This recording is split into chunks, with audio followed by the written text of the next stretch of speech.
ang mga kwento ng pag-ibig, kwento ng buhay at kwento ng pag-asa dito sa Barangay Love Stories. Love Stories.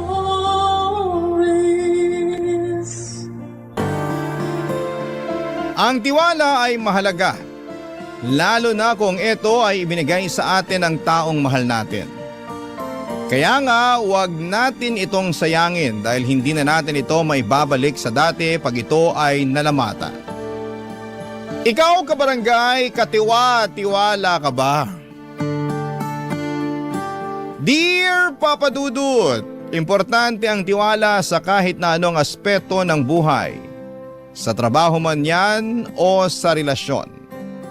Mahalaga na pinagkakatiwalaan tayo.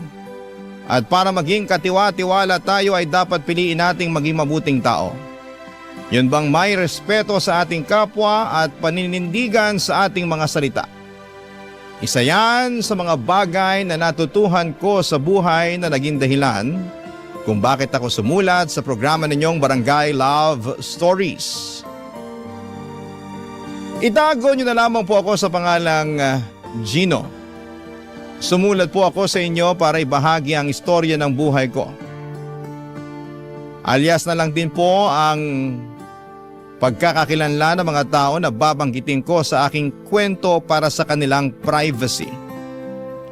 Magsisimula ang lahat nung ako ay nag-aaral pa lamang sa aming probinsya. Doon ko nakilala si Isabel. Nasa elementarya pa lamang ako noong nabighani na ako sa kagandahan niya. At hindi ko sukat akalain na sa murang edad ko ay magkakagusto ako kay Isabel. Wala akong cellphone noon kaya ang tanging paraan lamang upang masabi ko ang nararamdaman ko sa kanya ay sa pamamagitan ng sulat. Wala naman akong lakas ng loob magsabi ng personal. Kaya lang pagkatapos kong maibigay ang sulat ko kay Isabel ay wala na akong narinig pa mula sa kanya.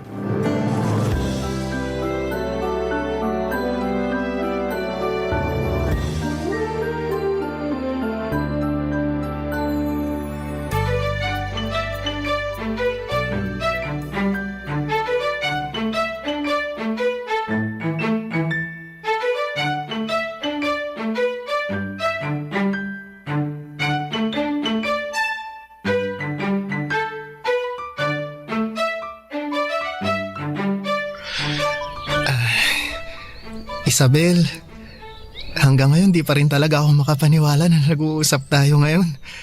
Naniyaya mo ako rito sa plaza para makipag-usap. Bakit naman hindi? Mukha ka namang mabait kausap. Oo. Oo, sabi rin ng nanay ko mabait talaga ako pero ano kasi, yung totoo nahihiya ako na kausapin ka eh. Bakit naman? Pinadalhan mo na nga ako ng sulat tapos sinabi mo doon yung nararamdaman mo para sa akin. Tapos ngayon nahihiya ka pa rin? Uy, kung alam mo lang na matagal kong inipon yung lakas ng loob na yun para mabigay sa'yo yung sulat ko. Mahihain kasi talaga ako pero sobrang gusto talaga kita kaya sinantabi ko yung hiya na yun. Kaya lang ano? Kaya lang wala na ako narinig mula sa'yo. Hindi ko tuloy alam kung natanggap mo yung sulat. Nabasa mo tapos nagalit ka sa nilalaman o baka wala ka lang talagang pakialam. Siyempre natanggap ko. Malalaman ko ba naman na may gusto ka sa akin kung hindi, di ba? Nabasa ko rin at nagustuhan ko yung pagkakasulat mo. Ang bango-bango rin ng papel kasi nilagyan mo pa ng polvo. Dahil doon, nagustuhan kita. Hinangaan ko yung tapang mo na magsabi ng nararamdaman mo. Kaya lang ano? Hindi kasi ako yung tipo ng babae na madadaan mo sa pasulat-sulat. Ha? Marami sa mga kaibigan ko kinikilig kapag nakakatanggap ng love letter, lalo na mula dun sa lalaking nagugustuhan nila. Yung iba nga iniipon pa, tinatago para paulit-ulit nilang mabasa. Pero ako, hindi ako ganun. Ayoko magtabi ng mga papel na mabubulok at mapupunit lang pag nagtagal. Pero sabi mo nagustuhan mo yung sulat ko, di ba? Oo, kaya itatabi ko pa rin yung love letter mo. Kaso, pwede ba na wag mo na ulit daanin sa pasulat-sulat kung gusto mong manligaw sa akin? Pumunta ka na lang sa bahay namin, harapin mo sina nanay at tatay. Magpakilala ka tapos sabihin mo kung bakit mo ako nagustuhan. Tapos patunayan mo. Ha? Pumunta sa inyo para manligaw? Oo, 'di ba ganun naman talaga ang ginagawa ng mga lalaki kapag may nagugustuhan silang babae? Naalala ko, laging kinikwento ni nanay na niligawan siya ni tatay sa bahay nila nung araw. Pinagsibak daw siya ng kahoy, pinag-igib ng tubig, tumulong sa pagtatanim sa palayan, nagbungkal daw si tatay ng lupa, nagpaligo, tas nagpakain ng kalabaw, tsaka kung ano-ano pa. Pero bata pa ako. Hindi ko pa kayang gawin yung mga ginawa ng tatay mo nun sa nanay mo. Hindi mo naman kailangan gawin lahat yon. Tsaka wala naman kaming kalabaw at palayan na sinasaka, no? Basta, pumunta ka na lang sa bahay kung seryoso ka talaga sa nararamdaman mo sa akin. At imbis na idaan mo lang sa sulat, pakita mo. Hindi lang sa akin kundi sa mga magulang ko na rin kung gaano mo ako kagusto. Ayos ba yon? Oo naman. Ayos na ayos yun, Isabel. O, paano? Asahan ko yan, ha? Hintayin kita sa bahay namin. Sige, Isabel. Pangako, dadating ako. Pupuntahan kita.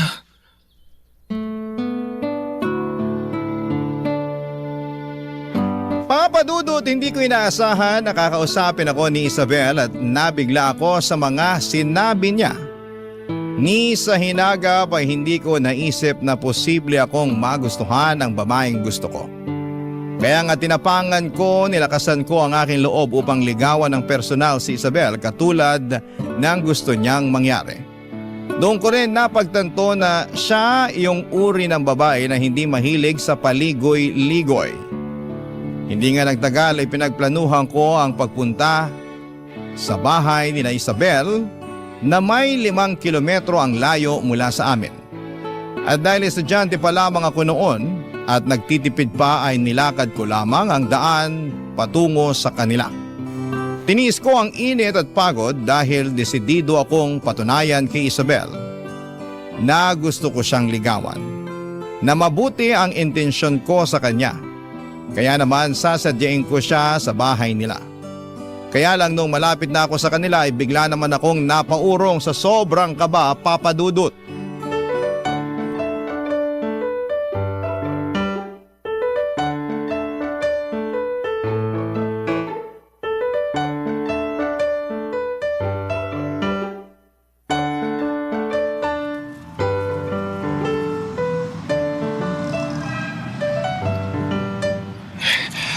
Hala, kaya ko ba to? Sabi nung manong, ito na raw yung bahay ni na Isabel pero parang ayoko na pumunta. Sayang naman paglalakad ko sa initan kung di ako tutuloy. Kaso paano kung hindi ako patuloy ng mga magulang niya? Paano kung nagalit sila kay Isabel nung sinabi niya na may gustong manligaw sa kanya? Paano kung sabihin nilang mga bata pa kami at sa halip na pakikipagrelasyon, pag-aaral muna ang atupagin namin? Ano na lang ang isasagot ko pag ganun? Paano na kaya to? Sayang din tong nilutong kakanin ni nanay. Pinangutang niya pa naman yung pinambili niya ng sangka para Ikaw na ba si Gino? Opo, ako nga po si Gino. Kayo po ba ang nanay ni Isabel? Ako nga. Magandang araw po, tita. Magandang araw din. Bakit parang natuod ka na dyan sa kinatatayuan mo? Kanina pa kita napansin dyan na nagdadalawang isip at parang kausap mo pa yata ang sarili mo. Ayos ka lang ba? Ayos lang naman po ako pero hindi ko lang po mapigilang kabahan. Bakit naman? Hindi naman kami nangangain ng tao rito. Hindi naman po yun ang ibig kong sabihin, tita. Biro lang, ikaw naman. Mabuti pa pumasok ka na sa loob. Kanina ka pa hinihintay ni Isabel. Talaga po? Nakwento na niya ako sa inyo? Oo naman. Ikaw daw yung matapang na lalaki na nagbigay ng sulat sa kanya kung saan inamin mo raw ang nararamdaman mo. Na gusto mo raw ang anak namin. Ganon. Ako nga po yun. Totoo ba talaga na gusto mo si Isabel? O baka naman biro-biro lang yung nararamdaman mo? Totoo po na gusto ko si Isabel, tita. Mabuti. Kasi hindi mo basta-basta makukuha ang matamis na oo ng anak namin hanggat hindi mo napapatunayan ang sarili mo sa amin ng tatay niya. Kaya ka nga pinapunta rito sa bahay ng anak namin para personal naming makilala ng asawa ko. Gusto ko rin naman po na makilala kayo kasi mga magulang po kayo ni Isabel. Oo, ganun naman talaga dapat. Mas mabuti na yung ligawan mo ang anak namin sa loob ng pamamahay namin at hindi sa kung saan-saan. Ayaw namin na maling lalaki ang mapili ng Isabel namin. Naiintindihan ko po ang mga sinabi ninyo. O siya, sige. Tara na, para sa loob na tayo mag-usap. Naghanda kami ni Isabel na makakain. Ganun po ba? Salamat po, pero nagdala na rin ako nitong kakanin na luto ng nanay ko. Aba, mukhang masarap nga yan ah. Oh, halika na sa loob. Welcome ka sa bahay namin. Maraming salamat po, tita. Papa Dudut, masaya akong pinatuloy ng nanay ni Isabel sa kanilang munting tahanan at pinagsaluhan namin ang bitbit kong kakanin. Masasabi ko na isa yon sa mga alaala ng nakaraan na hinding-hindi ko makakalimutan. Nagbonding kami ni Isabel sa pamamagitan ng pagkwekwentuhan, tawanan, biruan at kung ano-ano pa. Bilang binatilyo ay simple lamang ang aming kaligayahan. At kahit nasa murang edad ay masasabi ko na kapwa namin naunawaan ang konsepto ng pag-ibig. Papadudot, naging inspirasyon ko si Isabel sa bawat araw na lumilipas. Wala akong ibang hangad kundi ang dumating ang sandali na mahingi ang kamay niya mula sa kanyang mga magulang at may lakad siya sa altar bilang aking asawa, Papa Dudut. Barangay Love Stories. Barangay Love Stories. Papa Dudut, nung niligawan ko si Isabel ay pinatunayan ko talaga sa kanya na mahal ko siya. Hindi nga nagtagal ay naging kami at mabilis na lumipas sa mga taon. Nagdalaga at nagbinata na kami. Nag-aral pa kami noon ng mga panahong yon at masaya at puro lambing lang ang mga araw na yon. Para sa amin ni Isabel ay sana'y huwag nang matapos ang bawat sandali at magkasama na lamang kami.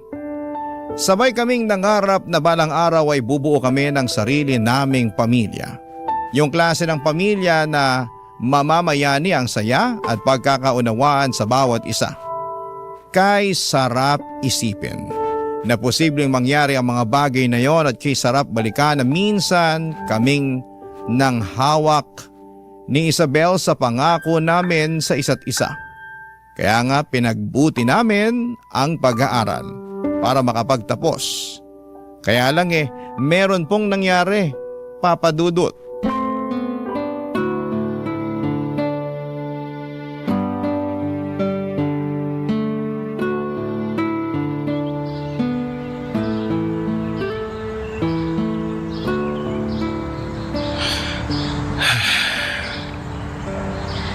Gino, may problema ba? Pansin ko parang kanina ka pa bumubuntong hininga eh. Tapos malungkot din yung mga mata mo. Pwede mo naman ikwento sa akin kung may nangyari para mapayuhan kita. Tsaka handa naman akong makinig kung kailangan mo ng mapagsasabihan. Alam ko, kaya nga malaki ang pasasalamat ko sa'yo dahil nandyan ka. Siyempre, girlfriend mo ko eh. Saan naman ako pupunta kundi sa tabi mo lang, di ba? Ikaw talaga. Lagi mo akong pinapasaya. Lagi mo rin naman akong pinapasaya. Bukod sa mga kwento mo na nakakatawa, marami ka ring sinasabi na nakaka-inspire. Ah, talaga? Tulad ng ano? Na balang araw, hihingin mo rin ang kamay ko. Na ipapaalam mo sa mga magulang ko na gusto mo na akong pakasalan at maging asawa. Nabubuo tayo ng pamilya, magkakaanak, itataguyod sila. Tatanda tayo na magkasama at magsasama sa hirap at ginhawa. Oo naman. Ikaw na kasi yung babae na nakikita ko na makakasama ko habang buhay, Isabel. At ikaw na rin naman yung lalaki na gusto kong maging asawa. Pero Pero ano? Pero may isang bagay pala ako na sinabi na hindi ko matutupad. Ano yun? Yung makapagtapos tayo ng sabay. Ha? Bakit naman? Kasi Isabel, plano ko nang huminto sa pag-aaral. Ano? Bakit? May nangyari ba? Oo meron. Hindi na kasi ako kayang pag-aralin ni nanay. Mag-isa lang naman siyang naghahanap buhay sa pamilya namin, di ba? Oo. Simula nung nawala si tatay, si nanay na ang nagtaguyod sa aming magkakapatid. Ilang taon din siyang nagkayod kalabaw sa pagtatrabaho kaya madalas na siyang magkasakit. Hindi lang yung klase ng mga sakit na gumagaling ng 1 hanggang 3 araw Nung huli namin siyang dinala sa center para ipatingin Sinabi sa amin ng doktor na mataas daw ang presyon niya. Naku, nakakalungkot naman yun. Oo nga eh. At delikado raw yun kapag napabayaan, kaya nga meron na siyang iniinom na gamot araw-araw. Libre naman yung gamot na nakukuha namin sa center, pero dahil sa sakit na yun ni nanay, hindi na siya makapagtrabaho ng mabigat. At bilang panganay, nagboluntaryo ako na ako na lang ang maghahanap buhay. Kaya ka hihinto sa pag-aaral? Oo, ganun na nga. Pero kaya mo na ba? Ang alin? Magtrabaho? Oo. Ano namang naisip mong pasukin? Hindi ko pa nga alam eh. Basta kahit ano na lang siguro, basta marangal. Kung kinakailangan kong maglampaso ng sahig, magkargador, magtindero o magpromodizer, gagawin ko para lang kumita ako ng pera. Alam mo, Gino, bilib din ako talaga sa'yo eh. Hindi kasi madali na pasanin ng pamilya nyo pero gagawin mo pa rin alang-alang sa nanay mo. At pati na rin sa mga kapatid ko. Kasi mahal ko sila, Isabel. Lalo lang tuloy kitang hinahangaan. Salamat pero pasensya ka na. Pasensya na kasi hindi na tayo sabay makakapagtapos ng pag-aaral. Di ko na rin kasi alam kung babalik pa ako sa pag-aaral pag nakapagtrabaho na ako. Baka maging abala kasi ako at hindi ko na rin gustuhin bumalik pa sa pag-aaral. Ewan, nalilito pa talaga ako sa gagawin eh. Ay nako, Gino. Hayaan mo na muna yon. Unahin mo na lang muna yung pwede mong unahin. Maghanap ka ng mapapasukang trabaho. Tapos saka mo na pag-isipan kung may plano ka pang bumalik sa pag-aaral. Basta, kahit na ano yung maging desisyon mo, nandito lang ako para suportahan ka. Salamat, Isabel. Maraming salamat talaga. Papadudo tulad ng sinabi ko kay Isabel ay huminto ako sa pag-aaral at naghanap ng mapapasukang trabaho upang matustusan ang pangangailangan ng aming pamilya. Hindi naman kasi ako pinanganak na mayaman. Sakto lamang ang kinikita ng magulang ko para mabuhay kaming magkakapatid. At bagaman malungkot at mahirap sa akin ang desisyong tumigil sa pag-aaral, masaya at inspirado naman ang puso ko. Isa rin kasi si Isabel sa dahilan kung bakit nagsisikap ako at kinakaya ko ang pagtatrabaho kahit na hindi sapat ang perang sinesweldo ko. Maliit lang kasi ang kinikita ko at madalas ay kulang na kulang pa bilang panggastos sa bahay namin. Ngunit hindi pa rin ako huminto at sumuko. At kahit naabala ako sa pagkayod ay hindi yon naging dahilan upang mapabayaan ko ang relasyon namin ni Isabel. Mabilis na lumipas sa mga taon, hikahos pa rin ako sa buhay.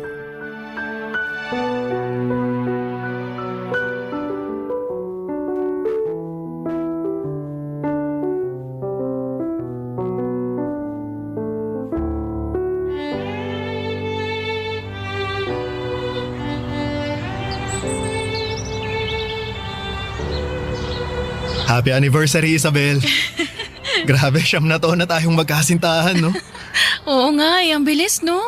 9 na taon na tayo pero parang kahapon lang nung binigyan mo ako ng love letter at pumunta ka sa bahay namin para ligawan ako. Kaya nga eh. Hanggang ngayon, hindi ko pa rin nakakalimutan yung pakiramdam. Yung saya, yung kaba nung humarap ako sa mga magulang mo at sinabi sa kanila ang intention ko na ligawan ka. At kahit na hindi naman agad-agad na naging tayo kasi syempre mga bata pa tayo. Sa puso ko, matagal na tayong magkasintahan. Kaya lang. Kaya lang ano? Kaya lang hindi ko mapigilang mahiya sa'yo, Isabel. Oh, bakit naman? Kasi walang-wala ako ngayon. Kapos na kapos sa pera kahit na nagtatrabaho naman ako. Alam mo naman ang sitwasyon ng buhay namin, di ba? Oo naman, alam ko. Ikaw yung breadwinner sa inyo. Kaya nga nahihiya ako sa'yo ngayon dahil wala man lang akong bitbit na pampasalubong sa'yo. Wala kasi akong pambili. Anong wala kang pasalubong eh? Ano tong mga bulaklak na dala mo? Tsaka itong 9 na piraso ng paborito kong candy. Yung mga bulaklak na yan, hindi ko naman binili yan. Pinitas ko lang yan sa daan nung naglalakad ako pupunta rito sa inyo. May pera naman ako na naitabi nun, pambili ng bulaklak para sa'yo. Yung marami, yung nakaayos ng maganda, kaso nagastos namin pambili ng bigas sa bahay. Kaya nga ni pamasahe, walang natira sa akin. Naglakad na lang tuloy ako tapos plano ko rin sanang bumili ng cake. Kahit yung maliit lang kasi espesyal tong araw na to. Pero yan lang mga candy na yan ang inaabot ng mga natirang barya sa bulsa ng pantalon ko eh. Ay sus, wala yun. Hindi ko naman kailangan yung mga yun eh. Mas gusto ko tong dala mo ngayon. Itong mga bulaklak, ang gaganda. Tsaka libre mo pang napitas, di ba? Tapos itong mga candy, sabi ko nga paborito ko, di ba? Itatabi ko to kasi alaala to ng ikasyam nating anibersaryo. Teka, hindi ba yan lalanggamin? Itatabi ko naman ng maayos, syempre. Ay, kainin mo na lang kaya. Tapos yung balat na lang yung itabi mo. Pwede rin naman. Salamat talaga Isabel kasi kahit papano napagaan mo yung pakiramdam ko. Ano ka ba? Walang anuman. Tsaka huwag ka nang malungkot. Wala ganun talaga yung buhay. Hindi naman napunta sa wala yung pera na naipambili mo ng bulaklak na mamahalin at cake para sa anibersaryo natin eh. Napunta naman sa pamilya mo kaya walang kaso yon. Salamat Isabel. Hayaan mo, pinapangako ko na babawi ako sa'yo. Magsisikap ako sa pagtatrabaho. Mag-iipon ako ng pera para mabilhan kita ng kahit na anong gusto mo. Salamat. Pero huwag mong i-pressure ang sarili mo ha. Mahirap kasi yun eh. Ayos lang naman ako. Kontento ako sa kung ano na lang muna yung meron. Kung ano na lang muna yung mabibigay mo. Naniniwala naman ako na magiging mabuti rin sa atin ang kapalaran. Lalong-lalo na sa'yo kasi masipag ka at mabait na anak.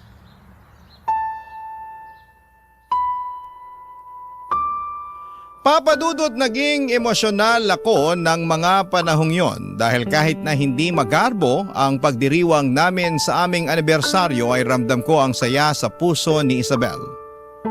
Masasabi ko na mababaw lamang ang kaligayahan niya at madali siyang maka-appreciate ng mga simpleng bagay.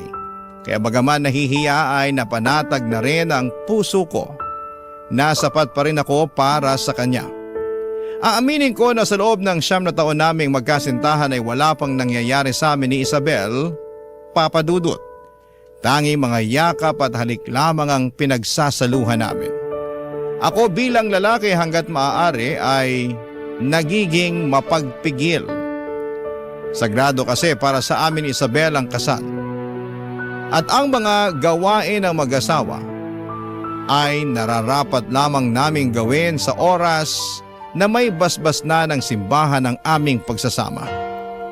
Malaki ang pagmamahal ko kay Isabel. Kaya naman nagdesisyon na ako na pakasalan siya. Papa Dudut. Barangay Love Stories. Barangay Love Stories. Papa Dudut, alam ko sa aking sarili na hindi pa sapat ang kinikita ko upang bumuo ng pamilya kasama si Isabel. At batid ko na kulang ang pagmamahala namin para mapakain at masustentuhan ang pag-aaral ng aming magiging anak.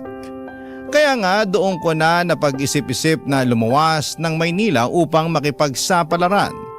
Ang plano ko ay mag-iipon muna ako ng pera para pag-uwi ko sa amin ay yayayain ko nang magpakasal si Isabel. Noong sinabi ko sa kanya ang gusto kong mangyari ay tumutol agad si Isabel. Ayaw niya kasing mapalayo sa akin.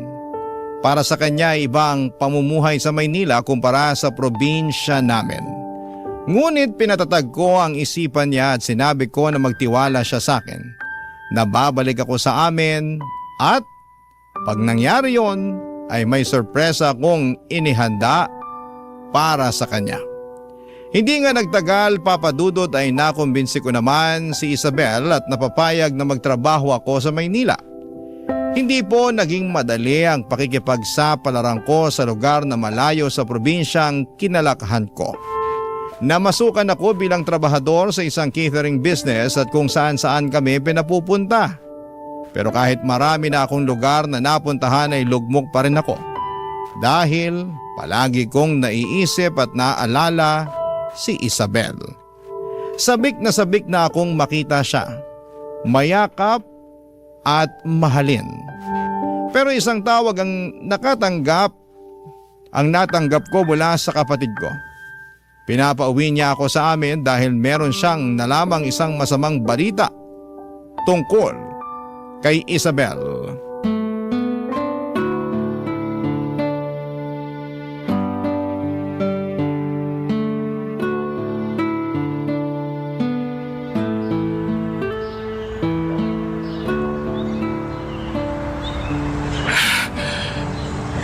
Kung ganun totoo nga na buntis ka, Isabel. Patawarin mo ako, Gino. Sorry talaga. Sino ka man yan? Sabihin mo, sino ang ama ng bata na dinadala mo, ha? Si Arthur. Si Arthur? Yung barkada ko? Matalik na kaibigan? Tinuturing ko na parang kapatid. Oo, Gino. Pero bakit? Sa kakailan pa to? Kailan niyo pa ako niloloko? Hindi ka namin niloko. Anong hindi niloko eh? Nabuntis ka na nga niya. Gagawin mo pa akong tanga? Ako na nga ang inagrabyado ninyo rito. Nasaan na yung bokong na yun? Nasaan na? Para maturuan ko ng leksyon. Bantay sa lakay siya. Umalis lang ako tapos sinulot ka na ng hayop na yun. Gino, parang awa mo na. Huminahon ka. Huwag ka nang gumawa ng gulo kasi baka mapasama ka lang eh. Tapos baka magkasakitan pa kayo ni Arthur. Hindi pa ba ako nasasaktan ngayon? Sabihin mo, hindi pa ba? Ang sakit-sakit na ginawa niyo sa akin, Isabel. Walang kasing sakit. Hindi mo pa sinasagot ang tanong ko. Kailan pa nagsimula yung ugnayan yung dalawa? Matagal na ba? Nung nandito pa ako, ano? Kailan? Sabihin mo kailan? Nung umalis ka papuntang Maynila. Nung nakaraang piyesta, pareho kaming lasing nun ni Arthur, tapos may nangyari sa amin. At kailan ka ba natutong uminom ng alak, ha? Umalis ka lang kasi akala ko hindi ka na babalik. Anong hindi? Di ba nangako ako sa'yo na babalik ako? Magtatrabaho lang ako sa Maynila. Mag-iipon ng pera tapos babalik ako rito sa atin. Yayayain na kita magpakasal. Pero paano pa mangyayari yun? Nagpabuntis ka na sa iba. Bakit, Isabel? Bakit mo ako nagkawagsaktan? Hindi ka man lang nagtiwala sa mga sinabi ko. Tapos sinira mo na rin yung tiwala ko sa'yo. Isabel, 9 na taon. Ang tagal na natin. Kasal na lang ang kulang pero nagawa mo pa rin sayangin yung 9 na taon na yun. Ang sakit-sakit na ginawa mo, Isabel. Sobrang sakit.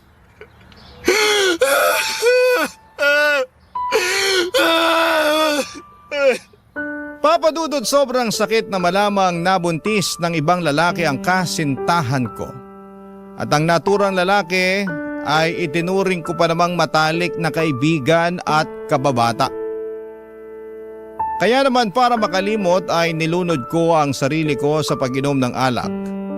Gusto kong sirain ang aking sarili upang matapos na lamang ang sakit na pinagdaraanan ko. Paulit-ulit kong sinumbatan si Isabel, kwestiyon ang naging akto at desisyon niya.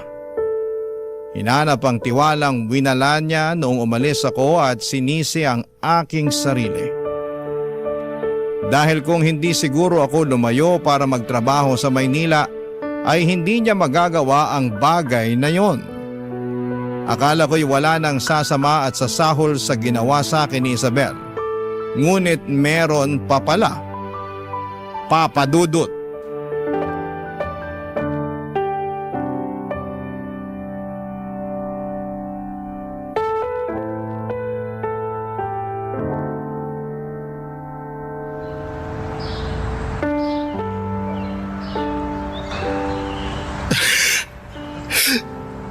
Anong sinabi mo? Tama ba yung narinig ko o baka naman nabingi lang ako?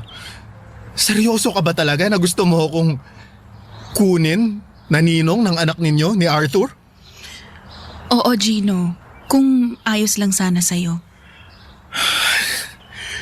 Hindi ko masagot yung tanong mo sa totoo lang.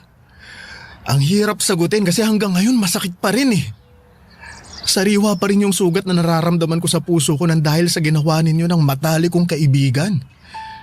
Alam ko, at habang buhay kong dadalhin ang kasalanan namin yung sa'yo, pero naisip namin ni Arthur na gusto naming makilala ka ng anak namin dahil napakabuti mong tao. masakripisyo ka, mapagmahal. Alam namin na mamahalin at aalagaan mo ang anak namin kapag ikaw ang naging ninong niya. Tama si Isabel. Alam namin na malaki ang pagkakasala namin sa'yo kaya paulit-ulit kami humingi ng kapatawaran. Pero sana wag mo namang ipagkait sa magiging anak namin ni Isabel na makilala ka niya. Kahit na hindi pa man siya pinapanganak palagi ka namin kinikwento sa kanya, Gino. Talaga, Arthur? Anong sinasabi ninyo sa kanya? Lahat ng kabutihan mo at kabaitan mo. Hindi lang sa pamilya mo, kundi maging sa mga kaibigan mo na rin. At higit sa lahat, sa akin. Alam nyo, hindi pa naman maiintindihan ng baby ninyo lahat yan eh. Kaya nga pinapangako namin na ipapaintindi namin sa kanya habang lumalaki siya. Sobrang laki ng kasalanan namin sa'yo ni Isabel, Gino. Nagpadala kami sa tukso. Naging mahina kami pareho kaya nasaktan ka namin ng gusto. At ang kasalanan na yun dadali na namin yun habang buhay. Wala naman tayong magagawa pa ron. Nangyari na, tapos na. Siguro ang magagawa na lang natin ngayon umusad. Masama pa rin ang loob ko sa inyo ni Isabel kasi nasaktan nyo talaga ako ng gusto pero di naman ako yung klase ng tao na mapagtanim ng galit at hinanakit. Para sa akin, mas mabigat dalhin sa dibdib ang bagay na yun kaysa magpatawad at tanggapin na lang yung nangyari. Sa ngayon, hindi ko pa kayo kayang patawarin pero ayaw ko namang idamay ang anak ninyo dahil wala naman siyang kasalanan. Ibig sabihin ba niyan, Gino? Oo, Isabel. Pumapayag na akong maging ninong ng anak ninyo. Nangangako ako na ituturing ko siyang parang tunay na rin na anak. Alam namin na tama ang desisyon namin na ikaw ang piliin namin ni Arthur para magsilbing ikalawang magulang sa anak namin. Kaya nga, maraming salamat ha, Gino. Walang anuman. At ikaw, Tol, usapang matinuto ha. Lalaki sa lalaki. Sige tol, ano yun? Tol, ingatan at mahalin mo yan si Isabel.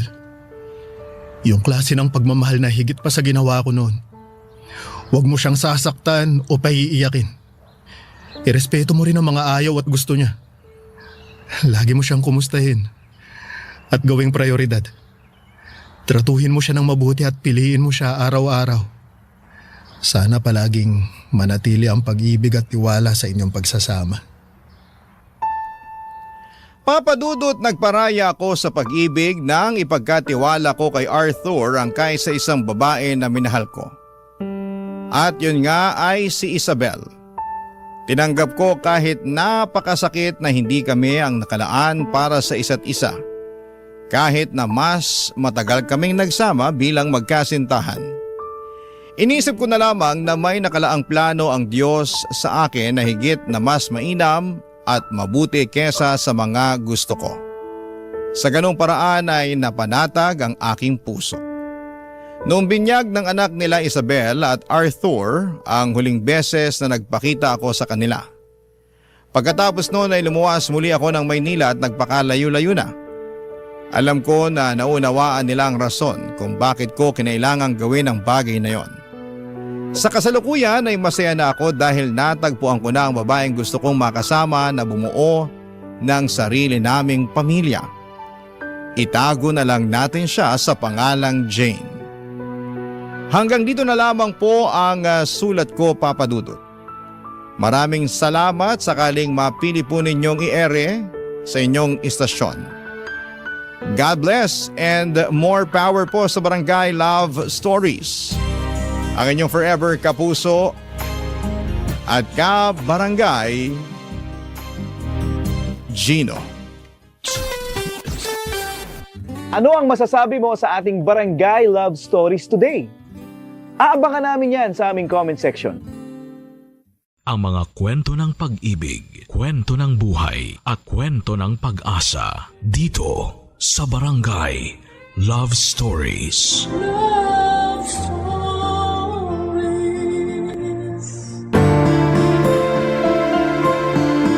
Ang mga nanay natin, ang mga taong inaasahan nating magpoprotekta at mag-aalaga sa atin.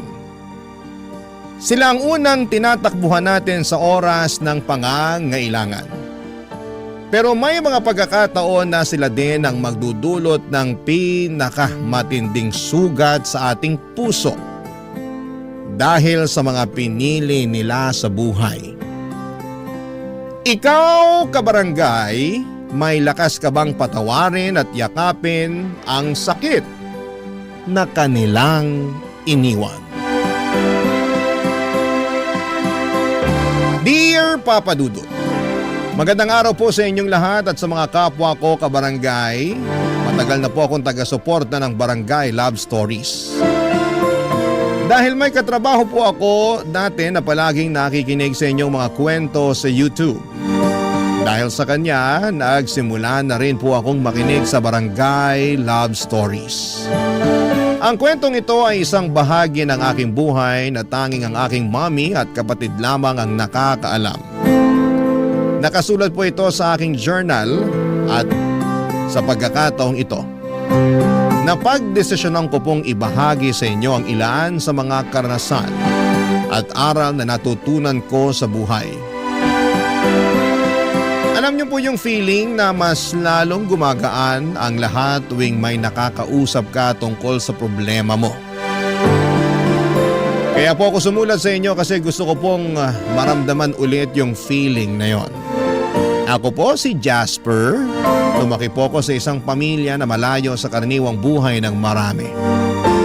Noong pinanganak po ako ay tila hindi pa ganap na handa ang mami ko na maging isang magulang. Maaga po naghiwalay ang aking mga magulang at hindi ko na po nakilala ang aking tunay na ama. Kaya po habang ako'y lumalaki, ang yaya ko po ang madalas kong kasama at kausap sa bahay. Nagbago po ang aming sitwasyon noong pinanganak ang kapatid ko, si Dylan, na ang tatay ay isang Amerikano. Ngunit hindi rin po nagtagal at naghiwalay din si mami at ang tatay ni Dylan. Habang lumalaki po ako ay unti-unti kong napapansin na parang mas paborito ni mami si Dylan. Aaminin ko po na sobrang nasasaktan ako tuwing napapansin ko po ito. Pero ni minsan, hindi ko po pinagbuhatan ng sama ng loob ang aking half-brother. Sa katunayan po ay hindi ko na rin po naramdaman na magkaiba pala kami ng ama.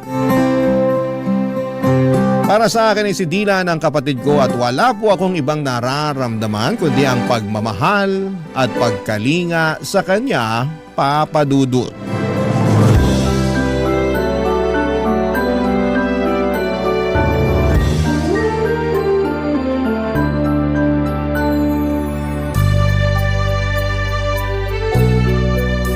Ang tangos talaga ng ilong mo.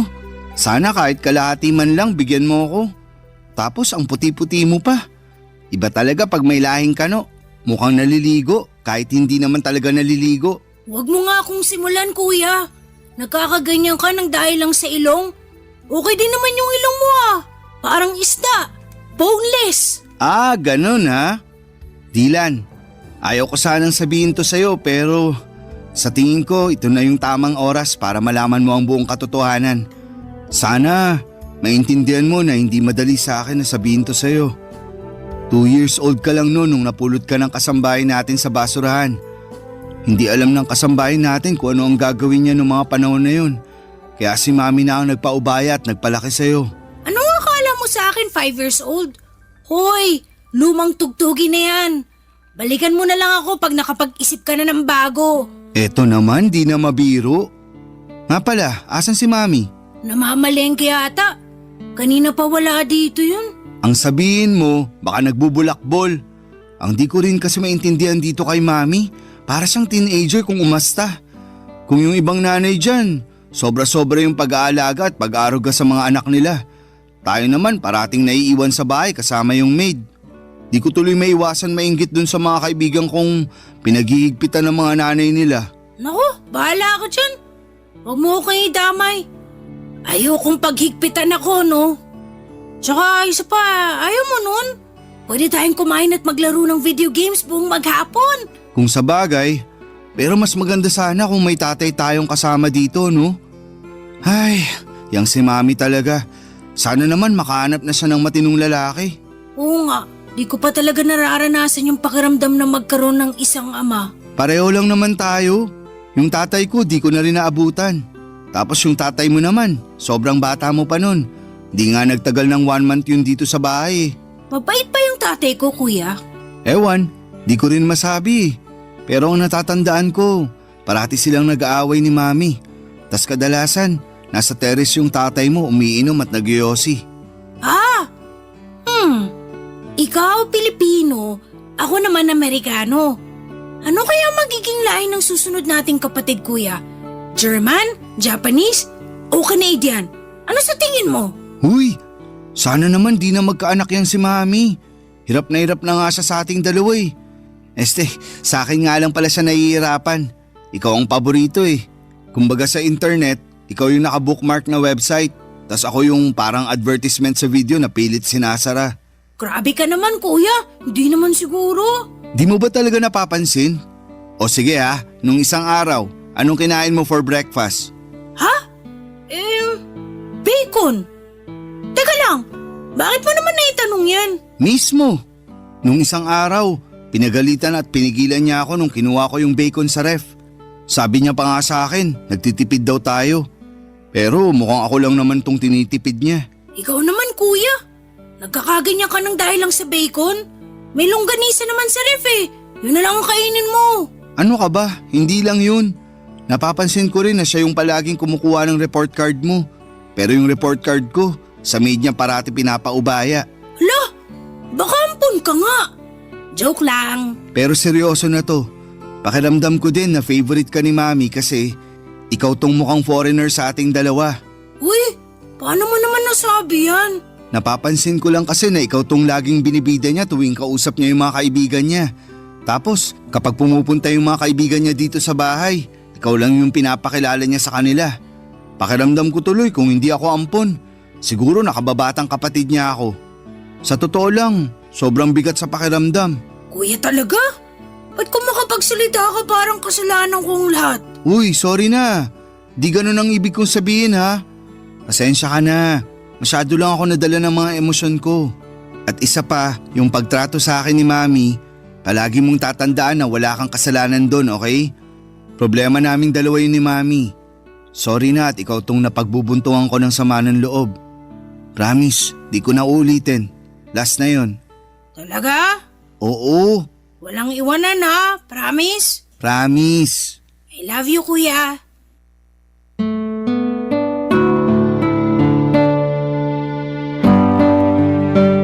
Ganyan kami ng kapatid ko, Papa Dudut. Laging nag-aasara, nag-aaway pero grabe. Sobrang mahal namin ang isa't isa. Kahit halos 6 na taon ang agwat ng edad namin, pakiramdam ko ay parang 1 taon lang ang pagitan namin. Siguro ay dahil alam naming pareho na kami lang din ang magtutulungan sa huli. Kasi tulad ng sinabi ko, si Mami palagi namang lumalabas. Tapos yung maid na lang yung nakakasama namin sa pang-araw-araw. Kaya kami ni Dylan magkasama sa lahat ng oras, pagkain, laro, problema. Lahat ng maliliit at malalaking bagay ay magkasama kami. Pero bigla po nagbago ang sitwasyon nang nakilala ni Mami si Nathan, isang French na hindi nagtagal ay naging boyfriend niya. Hindi ko talaga maintindihan yung nararamdaman ko ng mga panahong yon. Parang naghahalo-halo yung takot, pagwo-worry, at hindi ko alam kung matutuwa ba ako o mababahala. Sa totoo lang, sa pagkakakilala ko kay Mami, akala ko ay hindi rin magtatagal yung relasyon nila. Kasi hindi siya yung tipo ng tao na basta-basta magpapadala sa isang relasyon. Pero sa kabila ng lahat, at the end of the day ay masaya kami ni Dylan kasi naging mabait naman si Nathan sa amin. Hindi nagtagal ay nag-live-in na rin sila sa bahay na inuupahan namin. At doon ko na-realize na tila ba isang malaking pagbabago yung pagpasok niya sa buhay namin. Akala ko ay magiging one big happy family na kami. Yung tipong magkakasama kami masaya at walang sagabal. Pero laking gulat ko nang matapos ang 6 na buwan, may sinabi si Mami sa amin ni Dylan na talagang bumasag sa puso ko. Yung tipong hindi ko alam kung papaano tatanggapin. Kasi parang lahat ng pangarap at inaasahan ko ay bigla na lamang nawasak. Ipinagtapat ni Mami sa amin ni Dylan na balak niyang ikasal kay Nathan sa France. Nung una'y natuwa pa ako para kay Mami kasi syempre masaya akong makita siyang masaya. Lalo na't si Nathan naman ay naging mabait sa amin. Pero hindi yon ang talagang bumasag sa puso ko. Yung sumunod na sinabi ni Mami ang nagdulot ng pasakit na hindi ko alam kung papaano ko haharapin, Papa Dudut.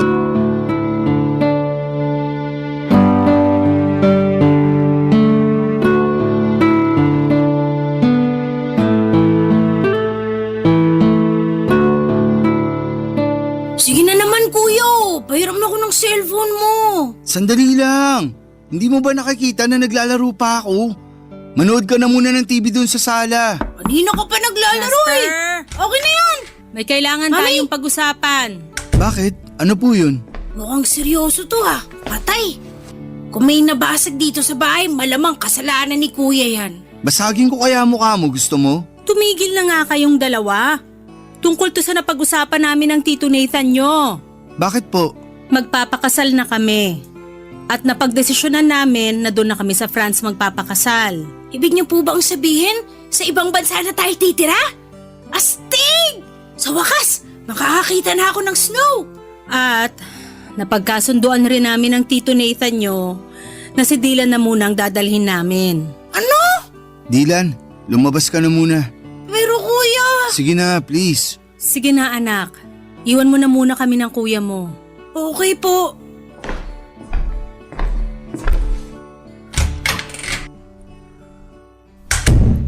Ibig niyong sabihin, iiwan niyo na ako? Jasper, mahal ang cost of living doon. Walang bahay ang Tito Nathan mo sa France. Umuupa lang siya ng apartment doon. Magsisiksikan lang tayo kung isasama ka pa namin. At isa pa, mas makakamura tayo kung dito ka na muna sa Pilipinas mag-aaral. Bakit pakiramdam ko na nagpapalusot lang kayo? Alam ko naman na sa simulat sampul pa lang si Dylan na ang paborito niyong anak. At wala kayong narinig sa akin dahil mahal ko naman yung kapatid ko na yan. Pero di ko akalain na aabot kayo sa puntong paghiwalayin niyo kami. Jasper, wala na akong magagawa. Pinoproseso na ni Tito Nathan ang visa ko pati na rin ang visa ng kapatid mo. At huwag kang mag-alala kasi pumayag na ang lola mo na dun ka muna mag-aaral at titira sa kanya sa probinsya. Sobrang unfair niyo naman po. Alam ko na matagal niyo ng pangarap na maging residente sa ibang bansa. At nabigo kayo nung naghiwalay kayo ng tatay ni Dylan, hindi po ba? Hindi ko rin akalain na ipagpapalit niyo ako para lang sa pangarap mong yan. Ang kapal ng mukha mo? Buwas-bawasan mo yung tabas ng dila mo dahil kung hindi mas malalapad siya nang aabutin mo sa akin. Nakapagdesisyon na kami ng Tito Nathan mo, Jasper. At wala ka nang magagawa doon. Huwag kang mag-alala. Dadalaw kami dito pag naging residente na kami doon. Hindi ka naman pababayaan ng lola mo dito sa Pilipinas. Pero kayo po ni Dylan ang kailangan ko. Hindi niyo ba naiintindihan yun? Ang tigas naman ng puso niyo sa akin. Para niyo na rin pinamukha sa akin na parang kasalanan ko pa na nabuhay ako sa mundong to. Kung ganito lang din naman ang kahinat na ng lahat ng to, sana pala iniwan niyo na lang ako kay Lola nung ipinanganak niyo ako. Bakit niyo ba ako kinupkup kung hindi niyo rin naman pala kayang panindigan? Anong klase kayong ina? Isa pa, Jasper, at tatamaan ka na talaga sa akin. Umayos ka, hindi kita pinalaking bastos. Kung tutusin, hindi niyo naman ako pinalaki, di ba? Buong buhay ko, lagi kayong wala. Ano po ba ang naging kasalanan ko sa inyo para tratuhin niyo ako ng ganito? Kuya? Kuya, ano bang sinabi ni Mami sa'yo? Nagbago ba ang isip niya? Mukhang buo na ang desisyon niya. Kung ganun, hindi ako sasama sa kanila. Dito lang ako sa tabi mo, kuya. Dylan, wag. Ha? Anong ibig mong sabihin? Mas magiging maganda ang buhay at kinabukasan mo pag sumama ka papuntang France. At dun, mararanasan mo na rin ang pakiramdam ng magkaroon ng isang buong pamilya. Kaya ipangako mo sa akin na magpapakabait ka doon ha. Buong pamilya? Anong buong pamilyang pinagsasasabi mo dyan? Hindi ka nga kasama, di ba? Dylan, pinapangako ko sa'yo na magkikita pa tayo. Isipin mo na lang na pareho tayong nagbabakasyon sa ngayon. Susunod ako sa France at magsasama ulit tayo sa isang bubong, promise. Kuya, mamimiss kita. Ako rin.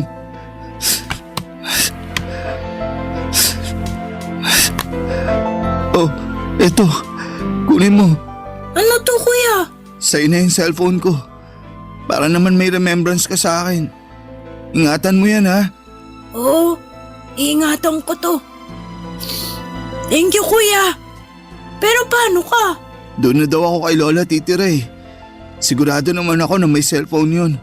O siguro magpapabili ako sa kanya. Ewan ko. Basta, huwag kang mag-alala. Dahil tatawagan pa rin kita, okay? Kuya, mamimiss kita. Payakap ako.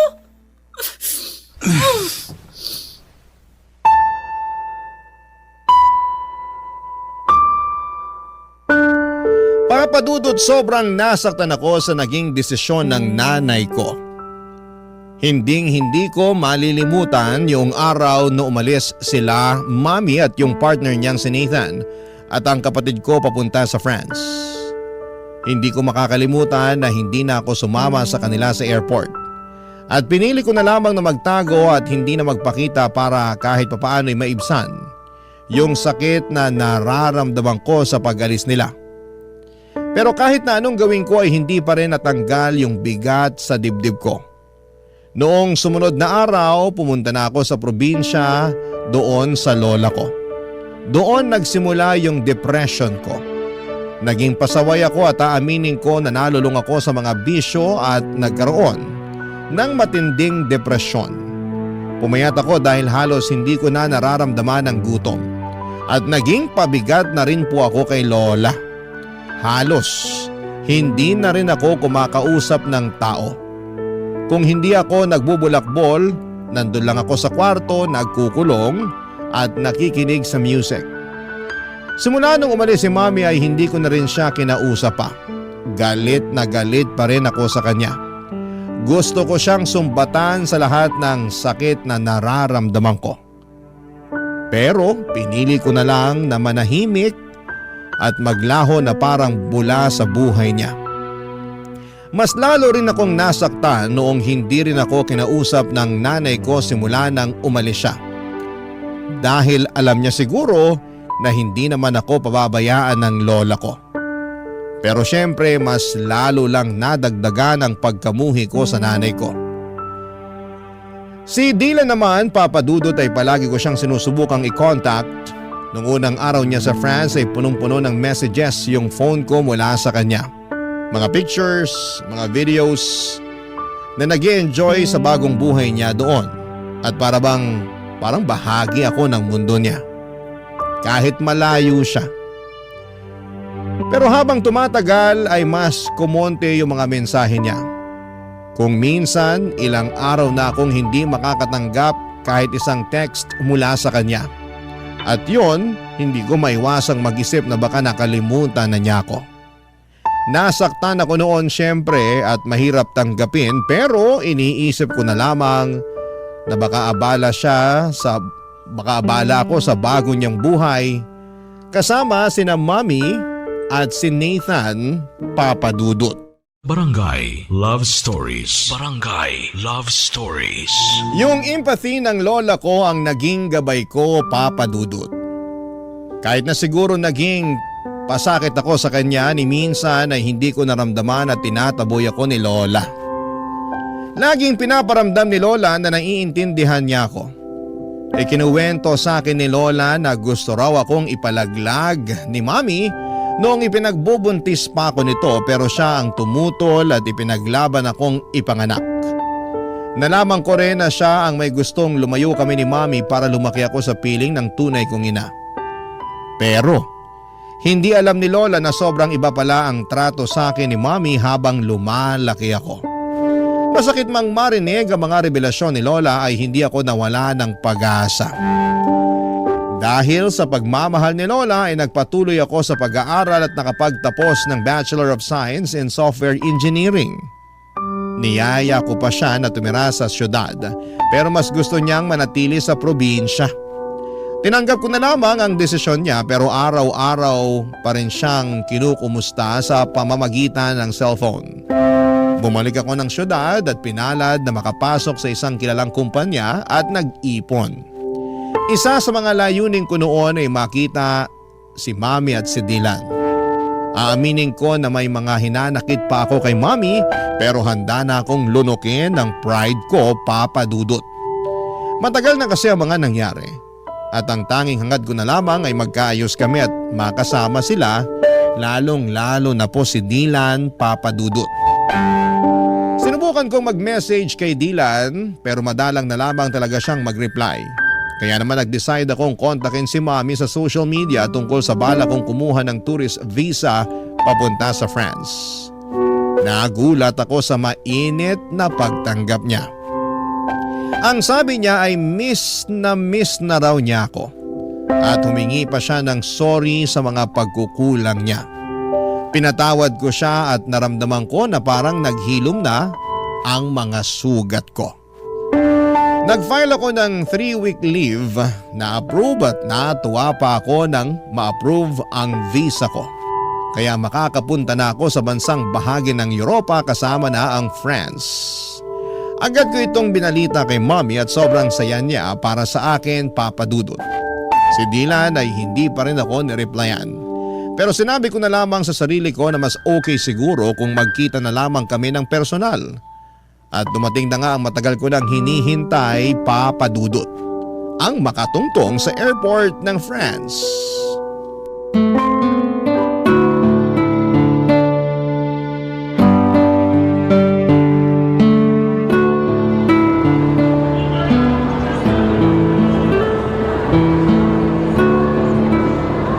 Jasper! Mami! Dylan! Namiss ko kayo, sobra! Namiss ka rin namin, anak. Ang laki-laki mo na. Ito rin si Dylan, oh. Halos hindi ko na makilala. Mas matangkad pa siya sa akin. Huy, kumusta ka na? Namiss kita sobra. Ano ba? Nasasakal ako. Ay, sorry, pasensya ka na. Masaya lang talaga ako at nagkita na rin tayo. Uy, ikaw ba't bihira ka na lang mag-text sa akin? Di mo na rin sinasagot yung cellphone mo tuwing tumatawag ako. Alam mo, konti na lang magtatampo na talaga ako sa'yo. Jasper, pwede ba? Pagod ako. Mami, mauna na ako sa kotse. Sige anak, hintayin mo na lang kami ng kuya mo.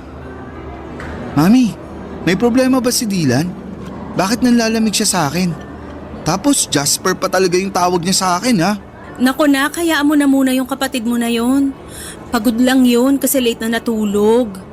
Pero syempre, ginising ko siya ng maaga at pinilit ko siyang samahan ako dito sa airport. Kaya pala. Pero bakit Jasper lang yung tawag niya sa akin kanina? Aaminin ko, medyo nasaktan ako dun. Nak, sobrang magkaiba kasi ang kultura dito sa France at doon sa atin sa Pilipinas. Dito kasi sa France, walang kuya-kuya at ate-ate. First name lang ang tawagan ng mga magkakapatid dito.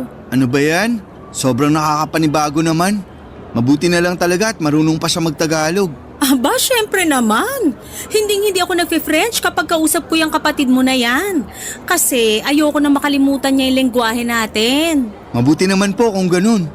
Pero Mami, siguro ang galing nyo na ni Dylan mag-French, no?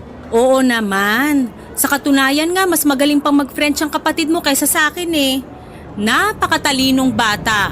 Sobra! Kahit nung bata pa yan, sobrang hanga na ako dyan Nga po pala, may kailangan akong sabihin sa inyo. Ano yon, Nak? Huwag po kayong mabibigla ha.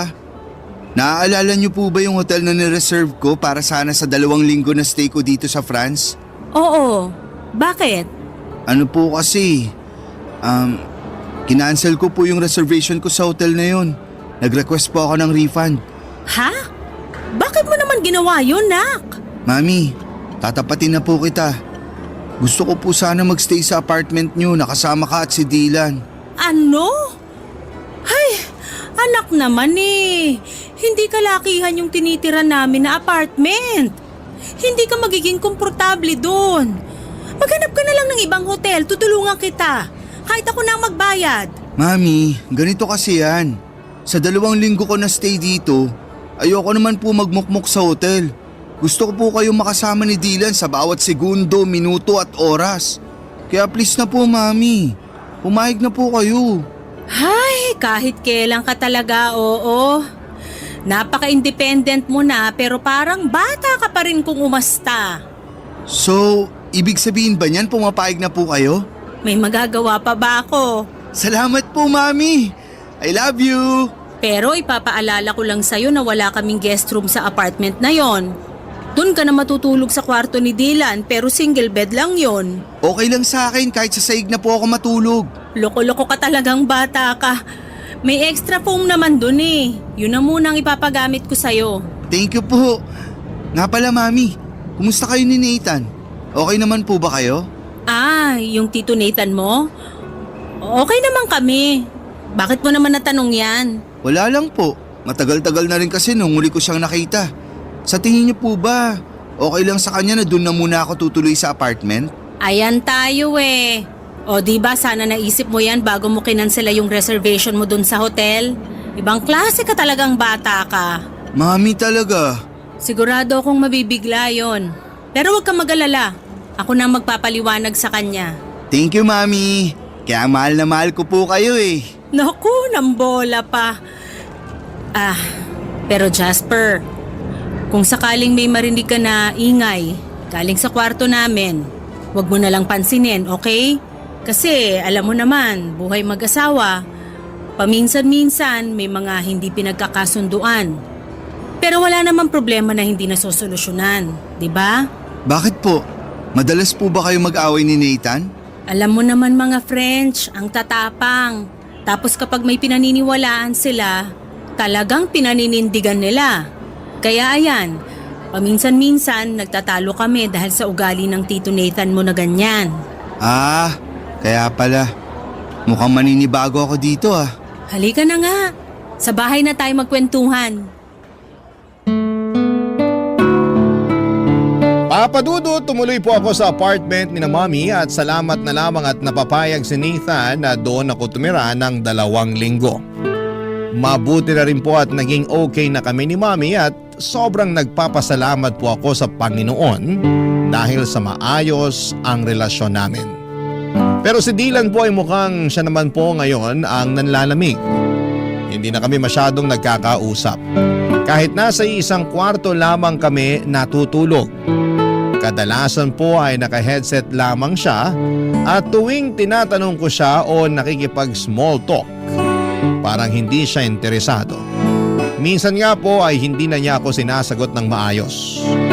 Nung una iniisip ko na baka epekto lamang ito ng pagiging dito niya sa France nanirahan. O baka naman dahil sa mga pagtatalo ni Mami at Nathan sa kabilang kwarto. Alam ko po kasi na kahit na hindi nila sinasadya ay malaki ang epekto ng mga ganong bagay, lalo na kapag naririnig ng bata. May mga pagkakataon din na iniisip ko na baka may pinagdadaanan siya na hindi ko pa rin nauunawaan. Sinubukan ko pong kausapin siya minsan kung bakit siya nanlalamig. Pero iniiwasan lamang po niya ako. Hindi ko na po siya pinipilit, baka lalo lang po siyang magtampo o magalit. Naintindihan ko naman po na may mga bagay na ayaw pa niyang pag-usapan at baka hindi pa siya handa papadudot. Kahit na ganito siya, hindi po nagbago ang pagmamahal ko sa kanya. Mahal na mahal ko pa rin siya at ginagawa ko po ang lahat para iparamdam sa kanya ang bagay na yon. Kaya noong nagkita kami, ginamit ko po yung pagkakataon para ipakita sa kanya kung gaano ko siya pinapahalagahan. Pinagluluto ko siya ng almusal, binibilhan ng mga bagong gadgets at kung ano-ano pa. Nagpasalamat naman siya pero hanggang doon na lang. Wala na po yung mga asaran at kulitan namin at ako na lang po ang unti-unting nag-a-adjust sa nagbabagong ugali ng kapatid ko. Hanggang isang gabi habang si Dylan ay abala sa computer at ako naman ay naglilinis ng kwarto ay may napansin po kong kakaiba sa likod niya. Manipis po kasi yung suot niyang damit noong araw na yon. Kaya kitang-kita ko na may kakaibang kulay sa likod niya. Dali-dali ko pong inangat ang t-shirt niya at parang nabasag ang puso ko sa mga nakita ko. May mga pasa siya sa katawan niya. Agad akong natigilan at parang may dumaan na bagyong dumurog sa puso ko.